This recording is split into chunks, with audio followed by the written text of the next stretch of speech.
Halo Indonesia. Assalamualaikum warahmatullahi wabarakatuh. Semoga Allah Subhanahu wa taala selalu memberikan bimbingan dan hidayahnya kepada kita semua. Saya Arif Minardi, Ketua FSPLN SPSI Serikat Pekerja Seluruh Indonesia. Pada episode 2 ini saya akan meneruskan tentang surat Menteri Tenaga Kerja tanggal 9 November 2021 kepada para gubernur se-Indonesia ya, untuk menetapkan upah minimum tahun 2022.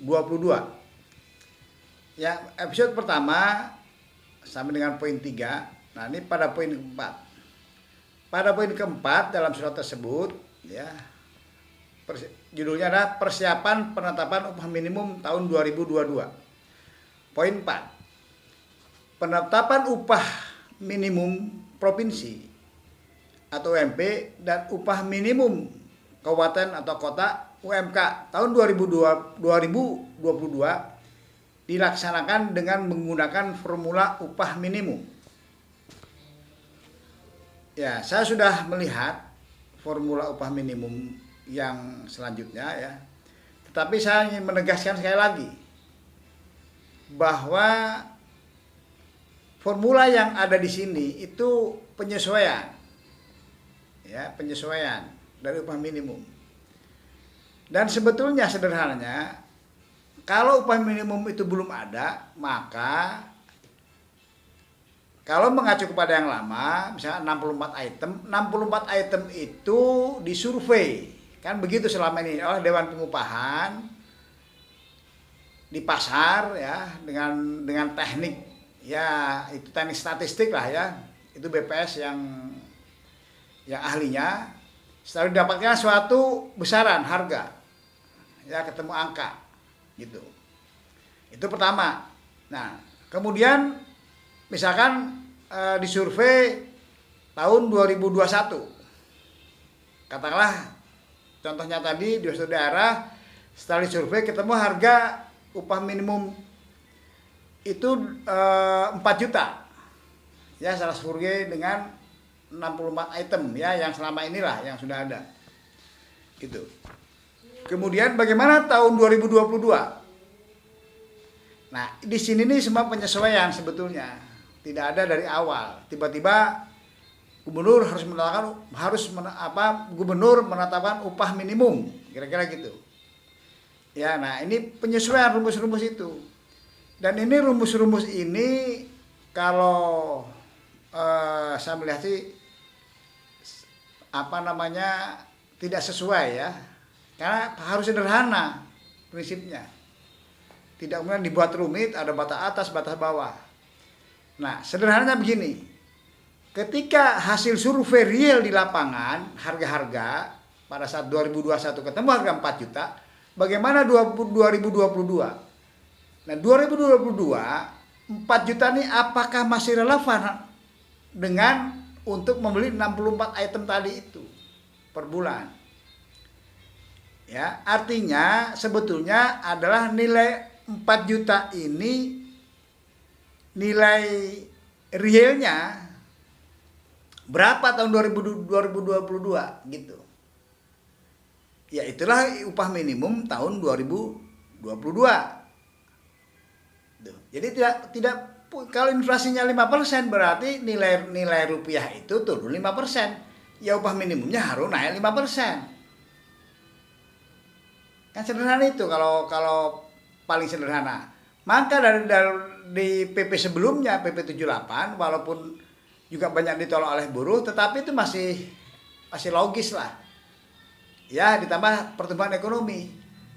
Pertumbuhan ekonomi kenapa ditambahkan?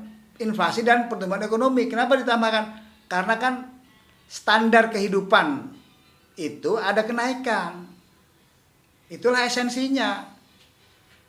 Maka upah minimum itu ya, nilai rupiahnya itu kurang lebih disesuaikan dengan itu. Ini teman saya pernah menghitung Jadi naik itu hanya 2%. Apakah 2% itu nilai rupiahnya sama dengan 4 juta? Padahal inflasinya misalnya 5%, kemudian dan lain, taruhlah kalau dihitung dengan angka seperti itu 4%, 5% saja dari 4 juta, itu kan 200.000. Ya berarti 4.200.000 nilai rupiah itu. Lah, kalau hanya 2% berarti kurang lebih 80.000 ya, 4.080.000. Di situ saja sudah nilai rupiahnya sudah tidak upah minimum lagi, itu sudah. Itu sudah di bawah minimum jadinya gitu. Ya, kalau kita mengacu kepada rumusan ini. Sedangkan tadi saya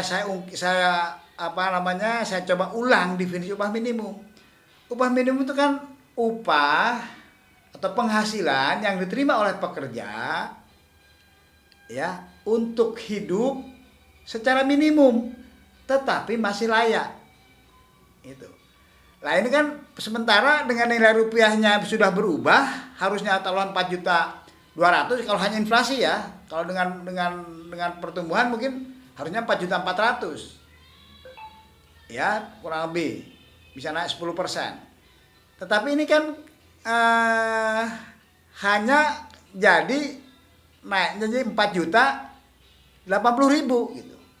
Sudah tidak sesuai lagi dengan divisi upah minimum, dengan tujuan atau maksud upah minimum tersebut, yaitu penghasilan yang pekerja dapat hidup secara minimum tetapi masih layak. Itu sudah di bawah itu. Gitu ya. Ini kurang lebih begitu surat tentang ini ya. Ini poin nomor 4. Ya, mungkin itu kawan-kawan, terutama kawan-kawan dari para pejabat buruh, ya mudah-mudahan juga para pejabat kita, para pemimpin negeri ini coba mulai mudah-mudahan juga didengarkan. Ya, kita siap untuk berdialog bagaimana kita bisa mengatasi ini semua bersama-sama lah. Kami juga intinya juga pingin bahwa kita semua enak, kondusif, kerja tenang, pengusaha juga dapat untung, buruhnya sejahtera, kan itu keinginan kita semua kan. Nah, mari kita coba mencari bersama-sama.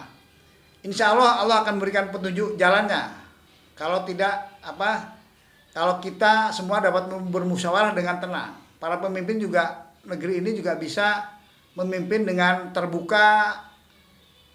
Ada ide yang bagus ya dibicarakan. Kalau ide itu bisa dijalankan, mari kita jalankan. Kalau ide itu misalkan kurang tidak tepat, ya tunjukkan di mana tidak tepatnya. Karena kami dari FSPLM SPSI sudah memberikan ide-ide, sudah memberikan